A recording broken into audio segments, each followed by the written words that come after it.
Olá, pessoal. Tudo bem? Meu nome é Valdir Franzini e estou muito feliz de estar nesta primeira temporada junto com você no lançamento desse meu novo projeto Academia do Agro. A intenção disso é ter um meio de compartilhar com cada um de vocês experiências, depoimentos, conhecimento, não só meu, mas de vários outros parceiros, colaboradores, amigos e profissionais com dados e informações de qualidade da nossa área de atuação. E por que não para melhor desenvolvimento das nossas habilidades, atividades e práticas e até debate de alguns temas que são tão expressivos e dinâmicos em nossa área. A Academia do Agro é o podcast para todos aqueles apaixonados pelo agronegócio e está disponível na plataforma Anchor.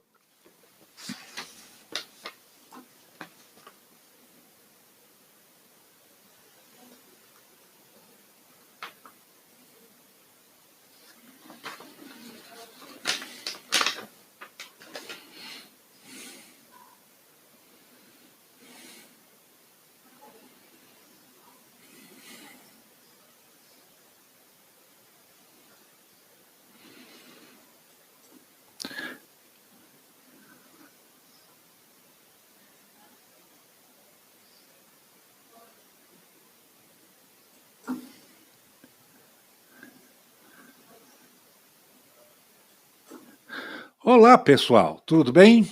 É Valdir Franzini falando e estou muito feliz em estar nesta primeira temporada junto com você no lançamento desse meu novo projeto Academia do Agro.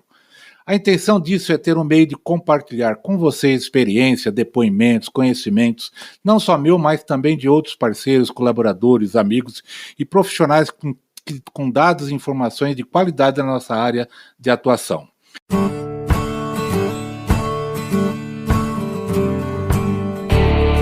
Olá, bem-vindo ao podcast Academia do Agro. Dedicado à competitividade do agronegócio brasileiro, vamos compartilhar histórias, entrevistas e comentários com as mentes mais brilhantes do setor produtivo mais pujante do Brasil.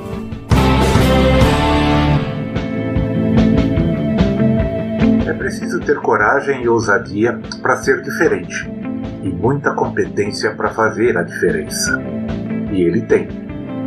Carioca da Gema, torcedor do Botafogo, ele realizou sua graduação em Engenharia Agronômica e se tornou mestre em Genética, Tecnologia de Sementes pela Universidade do Arizona, nos Estados Unidos. Também tem especialização em Marketing pela INSET, lá na França. Construiu uma sólida carreira na Pioneer Sementes, onde passou por diversos cargos executivos, chegando a diretor internacional e à presidência da companhia no Brasil. Atualmente é sócio executivo da Sidcorp HO no Brasil, onde, como diretor de operações para a região norte, é responsável pelas áreas de manufatura, comercial e logística da empresa.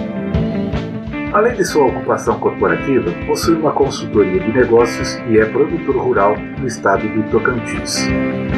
Ele nos traz uma história de sucesso no negócio de sementes e um profundo conhecimento do agronegócio brasileiro. Nesse período de transição e impacto da pandemia, vamos compartilhar suas perspectivas e expectativas em um momento em que todos nós reavaliamos nossos negócios e nossas vidas. Nosso convidado é Daniel Glatt.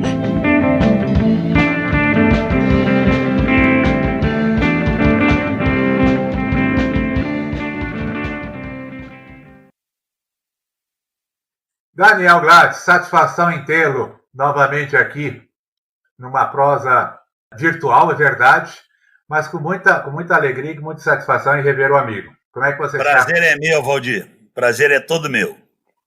Que beleza. Cara, queria começar contigo dizendo o seguinte. Obrigado pela sua atenção, obrigado pela sua disponibilidade de tempo. Eu queria, para a gente começar e apresentar aos nossos ouvintes, eu gostaria de saber um pouco de você. Conta para mim, quais seriam os principais capítulos da sua autobiografia?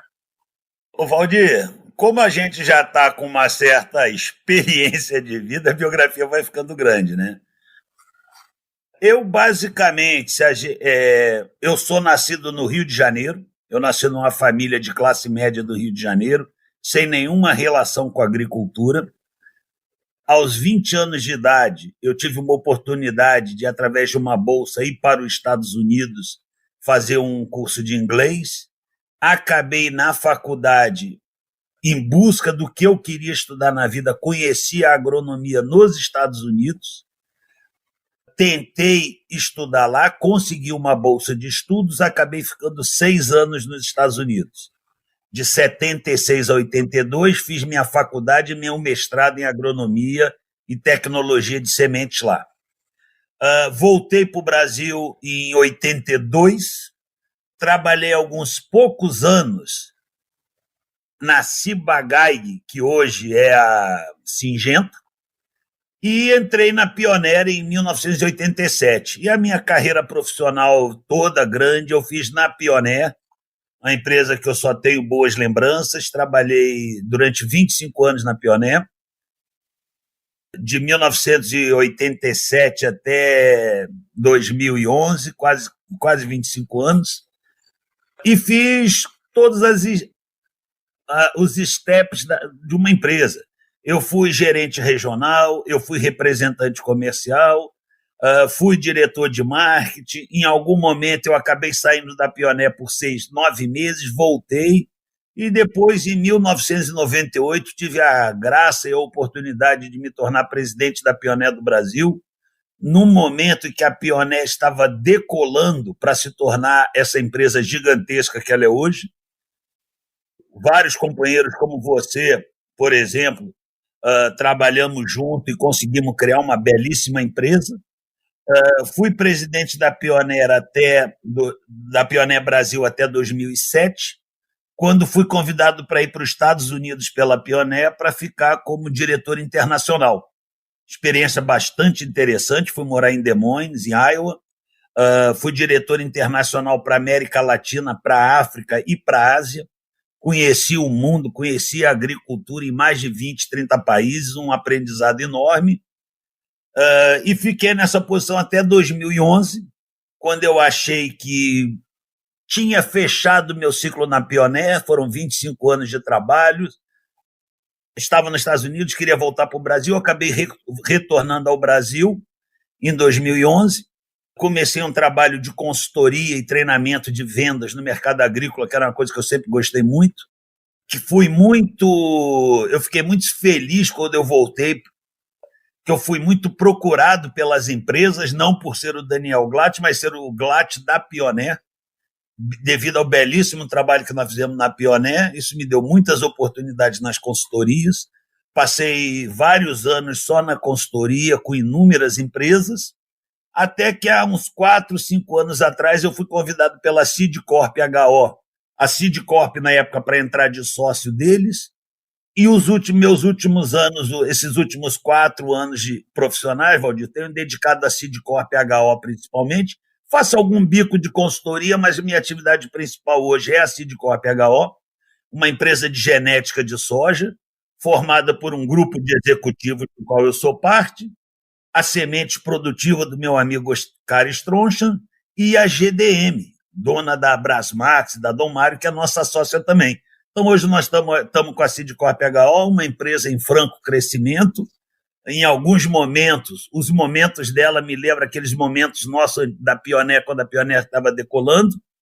E mais ou menos é isso, Valdir. Foram mais de 30 anos que voaram. Que coisa aí, legal. Você está em Porto Alegre hoje? Hoje eu moro em Porto Alegre. Desde que eu voltei dos Estados Unidos, eu tenho minha base em Porto Alegre. Eu aqui, há mais de 15 anos que eu tenho minha fazenda no Tocantins também, onde eu planto soja e milho. Desde a época que eu era presidente da Pioneer, eu já tinha fazenda lá. Aliás, foi uma coisa que me ajudou muito profissionalmente ter virado produtor rural. Primeiro, porque era um sonho de agrônomo que veio do meio urbano um dia ter a sua fazenda. E também foi muito educativo estar dos dois lados da mesa. Estar de um lado a empresa fornecedora de insumo e vivendo, por outro lado, a realidade do produtor. Já estou lá há 15 anos e hoje eu divido a minha atividade profissional entre a fazenda e a Seedcorp HO. Quanto você está plantando, Daniel? É uns 1.000 hectares, Valdir. Planto uns 1.000 hectares de soja. Esse ano devo estar com uns 700 de milho safrinha. O que você mais aprendeu com os seus pais? Meu pai e minha mãe, Valdir, foram duas pessoas bem diferentes. O meu pai, ele tinha 3 valores, que eu acho que eu herdei muito dele. Do meu pai, eu herdei a responsabilidade com a família, com os estudos e com o trabalho. Meu pai não era uma pessoa que se divertia muito, não era de festa. Ele dizia que havia 3 coisas importantes na vida: estudar, trabalhar e cuidar da família. Eu acho que essas 3 coisas eu aprendi com ele e eu fiz essas 3 bastante, faço até hoje.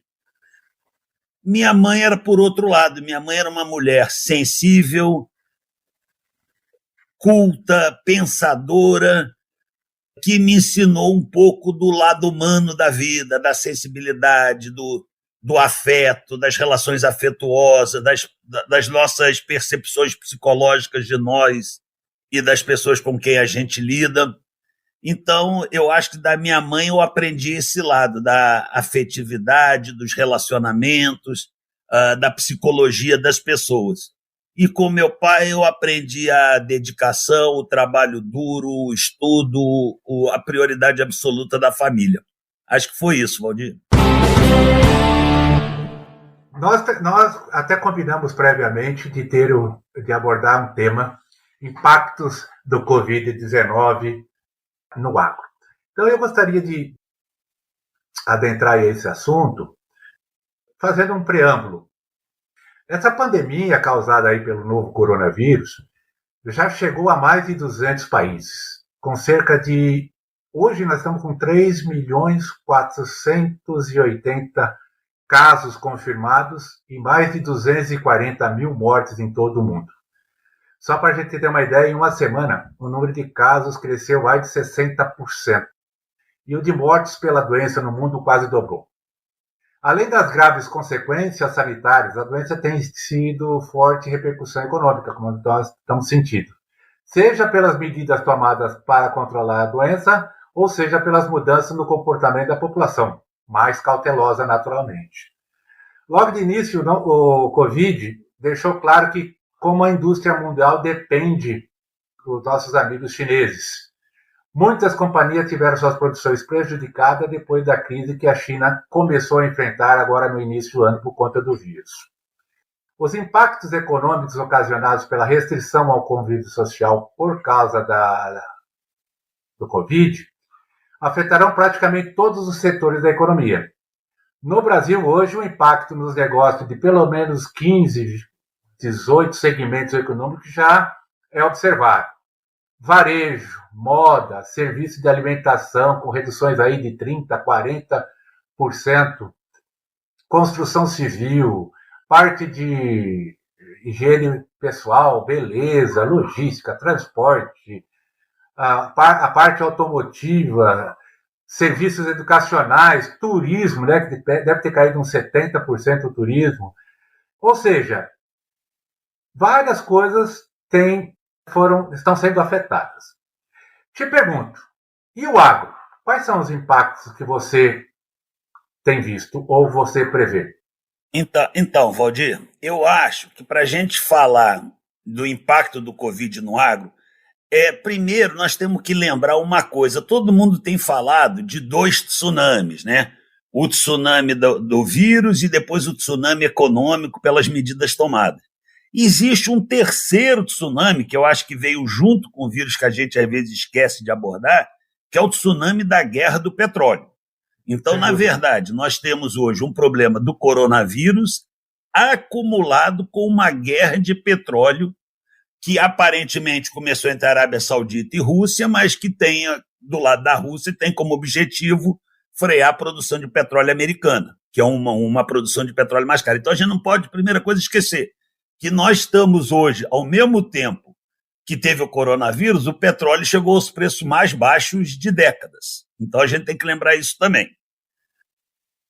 Um outro aspecto para a gente pensar no impacto do coronavírus no agro é uma pergunta que ninguém sabe dizer hoje, que é o seguinte: quanto tempo vai durar essa pandemia?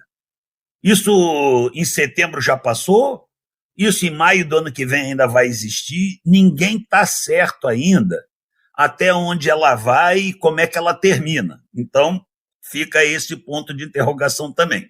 Você já comeu uma pergunta minha, viu? Que eu ia te perguntar, por quanto tempo passaremos por esse período econômico difícil? Pois é, Valdir, eu tenho a humildade de não querer ser um virologista especializado em pandemias. E eu não sei. E eu nunca vi ninguém se fala tanta besteira sobre essa pandemia. Eu já ouvi falar tanta bobagem que, na verdade, eu não sei nem quem que a gente deve ouvir em relação. Mas o fato é que não tem em lugar nenhum escrito como é que isso acaba e quando que isso acaba, e se o jeito que parou na China é o jeito que vai parar na Itália, e se o jeito que vai parar na Itália é igual o que vai acontecer nos Estados Unidos ou no Brasil. Então, mas depois disso, Daniel, será que nós teremos uma vida normal de novo? Não sei. Eu acho que por um lado, sim, porque as pessoas, no fundo, as pessoas gostam da sociabilização, as pessoas gostam das festas, as pessoas gostam da rua, mas eu acho que vai ficar um trauma muito grande. Lá em Wuhan, onde começou a história que voltou todo o negócio ao normal, o Starbucks está com 60% do movimento que tinha. Não que não venda, 60% de movimento dentro, ou seja, no local, nas mesas. As pessoas entram lá, pegam o café e vão embora, não querem ficar sentadas ali no social. Isso é um exemplo que eu vi esses dias de lá. Mas o que eu queria te apontar, Valdir, que aí quando nós discutimos o impacto no agro, nós temos que separar duas coisas. Primeiro, em qual cultura nós estamos falando e se esse impacto é no curto prazo ou no médio e longo prazo. Quais são os impactos de curto prazo e quais são os impactos que podem vir aí no médio e longo prazo. E essa crise impacta bem diferentemente as diversas cadeias. Então, por exemplo, vamos pegar cadeias altissimamente atingidas em cheio. Por exemplo, a cadeia do etanol, principalmente da cana-de-açúcar e, em certa maneira, do milho também. O etanol foi atingido em cheio com a queda do preço do petróleo. Não compensa usar etanol hoje com os preços de petróleo no nível que estão. Positivo. Etanol é difícil de guardar. A cana-de-açúcar você não armazena, você não é soja que você bota num silo e deixa 2 anos. Cana-de-açúcar você tem que moer. E o espaço para o etanol é limitado. Se você transforma tudo em açúcar, derruba o preço do açúcar também. Então, o etanol, eu acho que é uma área muito séria. Eu acho que o setor sucroalcooleiro do Brasil vai sentir bastante, assim como o setor do milho nos Estados Unidos já está sentindo o fechamento de inúmeras usinas de álcool. Então, o setor... E depois eu volto no milho. Mas o setor sucroalcooleiro é um setor bastante afetado. Tu pega um setor do qual eu já até participei, que é da produção de flores de corte, acabou. Não tem. Flor de corte, ela não para de dar. De repente, você vê os leilões da Olambra, estão jogando tudo fora. Porque não tem festa, não tem casamento, não tem cerimônia, não tem congresso, não tem evento nenhum que consuma flores. Então, uma área profundamente atacada. Os hortifrutigranjeiros todos, o próprio leite ali nessas semanas aí de isolamento, sentiram também, porque são produtos perecíveis. De repente, nenhum restaurante está comprando, sobra produto no Ceasa, não tem como. O Ceasa sempre teve restaurantes indo lá comprar, de repente os restaurantes todos fechados. Então são setores que no curto prazo sentem muito também.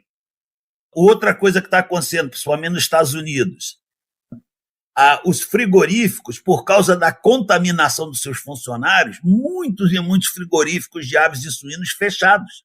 Então os Estados Unidos hoje, Iowa principalmente, está uma crise de porco gordo que não tem o que fazer com eles, que tem que matar, eles chamam até de fazer eutanásia, de matar os porcos porque não tem para onde mandar. Estão tentando importar a carcaça quase inteira, exportar a carcaça quase inteira, para não entrar na parte o setor aqueles que tiram os ossos, que faz os cortes mais finos, que é um lugar que trabalha muita gente. Então, esses são setores que estão profundamente atingidos. Agora, por exemplo, o setor americano de suínos está muito atingido. Enquanto os nossos aqui não fechar no Brasil, vai ter mercado e vai ter preços bons para o nosso suíno, até porque um grande produtor como os Estados Unidos não está conseguindo produzir, porque os frigoríficos estão fechados. Então, isso é exemplos de impactos que ela traz no curto, que a crise do corona traz no curto prazo para muitos setores. Felizmente, os setores que a grande maioria dos produtores brasileiros se dedicam, que é a soja e o milho, a soja, pelo menos, hoje ela me dá a impressão de ser uma das culturas menos atingidas. A soja, nós tivemos uma excelente safra 19-20, todo mundo produziu bem e conseguiu vender com preços muito bons, e já temos preços muito bons para fixar a safra 20-21. Então, acho que a safra 2021 está garantida. O adubo caiu muito em dólar, então toda essa alta do real. Eu comprei meu adubo há coisa de 20 dias atrás, um mês atrás, paguei o mesmo preço do ano passado em reais. Então, não existe um aumento significativo de custo de produção por causa do câmbio, principalmente por causa da queda do dólar, do adubo em dólar. E temos preços muito bons para fixar. Hoje tem preço para o ano que vem a 85, 86, 87, dependendo do local que você está, que você pode fixar. Então, eu vejo a soja passando ileso por esse momento. E quando a gente fala de soja, nós temos que pensar, soja significa proteína animal. Soja é proteína animal. E proteína animal vai continuar a ser produzida, porque o mundo não vai parar de comer. O mundo teve essas mudanças, essa reorganização, quem comia em buffet está comendo em casa, quem ia no restaurante está levando lanche, mas parar de comer ninguém para. Então eu acho que o setor de proteína animal vai continuar aquecido e a soja vai continuar bem. O milho, eu tenho um pouco de receio do que pode vir a acontecer o preço do milho, principalmente por conta do problema do etanol nos Estados Unidos.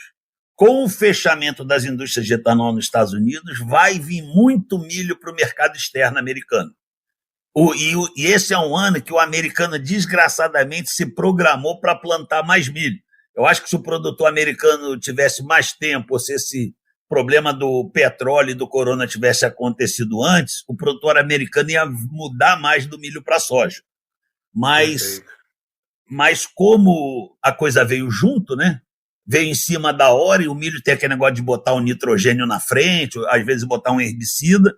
Então, você vai ter um aumento da área de milho nos Estados Unidos, ao mesmo tempo que o mercado consumidor americano vai cair muito pela diminuição do consumo de milho para etanol. Então, eu acho que esse milho pode ir para o mercado externo e isso vai pressionar os preços internacionais. Agora, nós vivemos uma realidade de câmbio que eu e você, não passamos por isso antes. Nós nunca vimos dólar a mais de R$5. 5, 5,20, 5,30. E dólar a 5,25 e 30 é muito bom para produtos que são exportados, como a soja e o milho. Então é possível que, se esse dólar não cair para baixo dos 5, toda a queda que o milho pode ter em dólar, o bushel do milho pode cair em dólar, e está caindo, já estão falando de bushel de 2,5 a 3,20, mas nós vamos ter no Brasil essa compensação se o câmbio continuar alto, que eu acho que vai continuar. E continuando alto, ele vai favorecer muito o milho e a soja. Então, Valdir, numa primeira pegada, e aqui falta de comentar também que uma outra cultura extremamente afetada com essa história vai ser o algodão. Felizmente, a maioria dos produtores brasileiros que estão com algodão plantado no campo estão com boa parte da safra já vendida, a preços bons. Então, eu acho que essa safra nós vamos passar bem, mas com a queda do preço do petróleo, as fibras sintéticas ficam muito baratas, que são as competitoras do algodão, e também com toda essa crise mundial, é certo que as pessoas estão comprando menos roupa e as tecelagens estão funcionando menos, então todo mundo, esse é um setor que todo deve estar, inclui naqueles que você mencionou, de parar muito o movimento. Então, o algodão eu acho que passa por essa safra bem, mas a partir da próxima safra, quem não tiver contratos já pré-fixados do passado, o algodão vai ter uma outra realidade econômica se o preço do petróleo não voltar. Então, eu diria, Valdir, que de primeira pegada, esse é o quadro que vejo. Alguns setores, eu acho que o nosso setor de carne, se os nossos frigoríficos não tiver que fechar por conta de corona, ele vai ficar aquecido, porque eu acho que vai ter uma demanda internacional também. Acho que a soja passa ileso, o milho, se o câmbio não cair demais, mesmo caindo em bushel, em dólar lá o bushel, pode não impactar tanto o nosso preço em reais. E acho setores como algodão, sucroalcooleiro, flores, até hortaliças, de certa maneira, um pouco mais complicados. Tem comentado sobre a questão queda de exportação, como você disse, é pouco provável para nós nesses primeiros momentos. Tá? Isso é o pós-porteira. Dentro da porteira, vamos falar um pouco da indústria de insumos agrícolas, por exemplo. Vai ter algum impacto? Valdir, eu tenho tentado me informar. Até agora, eu acho que não, porque o que acontece? Semente tem, e até porque semente é feita toda aqui. Adubo, pelo que eu entendo, uma grande parte do adubo que vai ser usado no Brasil nessa safra já está no Brasil. E produtos químicos, eu tenho tentado, eu estou começando a fazer minhas cotações, estou cotando o produto, ainda não identifiquei uma falta muito grande. Eu só acho que esse é um ano que o que der para ir fazendo na frente deveria fazer, entendeu? Por exemplo, eu vou carregar o meu adubo para a fazenda agora em maio. Eu já vou trazer o adubo, já vou deixar lá, porque a gente não sabe se esse negócio piora, se amanhã tem um lockdown, se amanhã tem que fechar alguma coisa de novo. Então, eu acho, a minha impressão, que não tem nada dizendo que haverá grandes carências de nenhum produto. Os donos de revenda, o pessoal de empresa de químico que eu converso, todo mundo diz que está operando normalmente, que tem produto, que estão aí fazendo pedido, mandando preços. Eu só acho que o que eu vou tentar fazer como produtor, e que eu acho que é uma boa ideia, esse ano é antecipar um pouquinho as coisas, na medida que for fechando e garantindo que ela está na fazenda. Pelo menos o adubo, o glifosato, a semente, né? Você não acha que no setor, por exemplo, maquinário agrícola, tratores, equipamentos e implementos, isso não vai ter um impacto agora nessa próxima safra? Valdir, eu acho que algumas fábricas vão ter que parar, ou já pararam, ou estão recomeçando. Mas, assim, com raras exceções, trator é aquela coisa. Se tu não conseguir trocar agora, tu troca daqui a 6 meses, né? É um pouquinho diferente do adubo que tem que estar na tua fazenda em setembro, do glifosato que tem que estar lá no início de setembro. Mas eles vão ter um impacto, então, né? Então, esse setor é possível ter um impacto um pouco maior, né? Eu acho que o que a gente tem que cuidar é com os insumos, principalmente com o adubo e com os químicos, né? O adubo, eu acho que é mais uma questão de ir trazendo para não pegar um engarrafamento logístico lá para frente. E os químicos, eu ainda não estou cotando individualmente cada produto para ver se tem algum produto que vai ser problema. Mas o que eu percebi até agora é que, de um modo geral, o mercado está abastecido e oferecendo produtos. Então, eu não percebi. Não estou dizendo que não vai ter, eu estou dizendo que eu, como produtor e como membro do setor agrícola, não percebi essa falta de insumo ainda. Você percebe algum impacto no agronegócio pensando em serviços, tipo redução de ocupação direta e indireta no setor? Tipo o quê, Valdir? Repete a pergunta. Você, assim, mão de obra, tá? Prestação de serviço, redução das ocupações diretas e indiretas no nosso setor. Cara, eu acho que fazendas, de um modo geral, são os lugares, entre aspas, mais seguros de trabalhar nesse momento do que fábricas. Porque fazenda, a verdade é que a maioria das pessoas, dos funcionários da fazenda, estão cada um num trator, cada um num talhão, ou estão arrumando uma cerca em um ou dois tal. Nós temos que ter uma série de cuidados. Eu acho que todas as fazendas estão mudando seus hábitos. Muita disponibilidade de álcool sabão, muita disponibilidade de álcool gel, pouco movimento de vendedores, de visitantes de fora. Isso tudo nós somos obrigados a fazer. Mas se você pensar dentro de uma fazenda, é mais fácil você acomodar o trabalho em isolamento numa fazenda do que é dentro de um supermercado, ou dentro de um shopping, ou dentro de uma fábrica. Então, eu acho que nós vamos ter que ter um pouco mais de cuidado com tudo isso. Por exemplo, não trazer as pessoas todas de uma vez, separar os serviços mais, evitar as refeições aglomeradas, separar os horários, quem tem fazenda com muitos funcionários, separar mais os horários, comida, esse tipo de coisa. Muita água e sabão por toda a fazenda, muito álcool gel. Se pessoas tiverem que estar em ambientes próximos, tem que ser com máscara. Ou seja, eu acho que a fazenda permite que, com certos cuidados, ela siga em frente e hashtag o agro não para, né? Uma das questões que eu ia te falar, você já também, de certa forma, já respondeu, que seria assim, quais seriam as atitudes que o produtor rural e aqueles do meio, né, os personagens do agro, deveriam ter perante essa pandemia que parece que persistirá mais um tempo ainda, mais um período que nós não temos noção de quanto será, mas de certa forma você também já abordou isso daí. Teria mais algum comentário? É importante, Valdir, nessa parte, além dos produtores, que os vendedores de insumos agrícolas têm que entender que, nesse momento, o trabalho é virtual. O trabalho do vendedor de insumo agrícola tem que ser por telefone e por redes sociais. Por telefone e por redes sociais.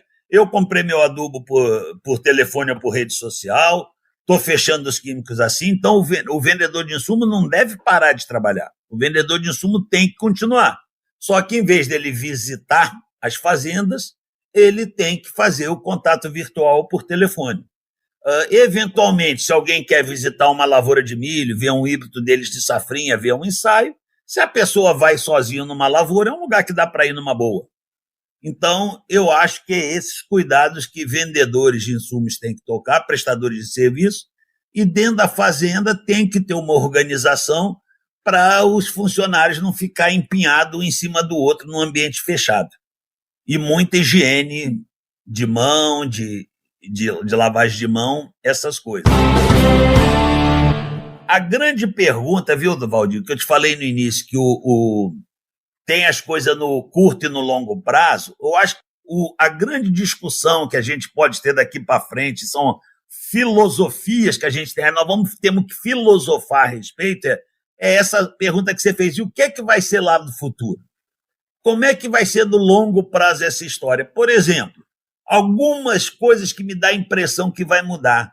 Vai baixar um pouquinho no mundo essa coisa da aldeia global, da globalização. Eu acho que os países, principalmente esses exemplos aí com equipamentos da China e remédios e coisa, eu acho que vai cair essa ficha para os países. Eu acho que nós vamos ver uma certa alimentação do nacionalismo, das coisas feitas. Uma busca da autossuficiência em vários setores, né? Eu acho que vai ter uma tendência maior para esse lado. Por exemplo, pode ser que qualquer país ali da Indonésia, Tailândia, um país desse que fique sem proteína animal agora por transporte ou por alguma coisa, vai entender que tem que ser mais autossuficiente, que tem que produzir mais. Ok, não consigo plantar soja na Indonésia, mas consigo criar frango, consigo criar porco. Então, eu acho que nós vamos ver os países se preocupando um pouco mais de serem autossuficientes em alguns aspectos. Hoje o mundo inteiro tem uma dependência química grande da China, num segundo momento até da Índia. Eu também não sei como que isso vai ficar. Mas, quando a gente olha a coisa no médio prazo, a gente fala assim, pode ter uma série de mudanças de hábitos. E eu acho que vão ter. Eu não sei quanto tempo vai demorar para voltar a ter baladas em lugares fechados com um monte de gente dentro suando e dançando e cantando. Não sei. Não é difícil saber. Quando que tu vai ver um shopping center cheio de novo? Não sei. Agora, uma coisa a gente sabe. As pessoas que têm grana vão continuar comendo 3 vezes por dia. Isso então não vai parar. Então você não vai conseguir ver mais o seu Botafogo no estádio? Não, o Botafogo dá para ir, Valdir, porque ali é pouca gente. Que nem meu time, né? Ali esquecer o Botafogo é fácil. Vou eu mais 13, 14 pessoas e enche o estádio. Agora pro Mengão já não dá, né? O problema é Mengão, Coringão, aí é que é difícil. Daniel, eu queria te agradecer muito por esse momento, muito legal, por ter essa troca de impressões, de ideias. Como você disse, há muita... O futuro é incerto, né? O futuro, ele é... A Deus pertence, já diz o ditado.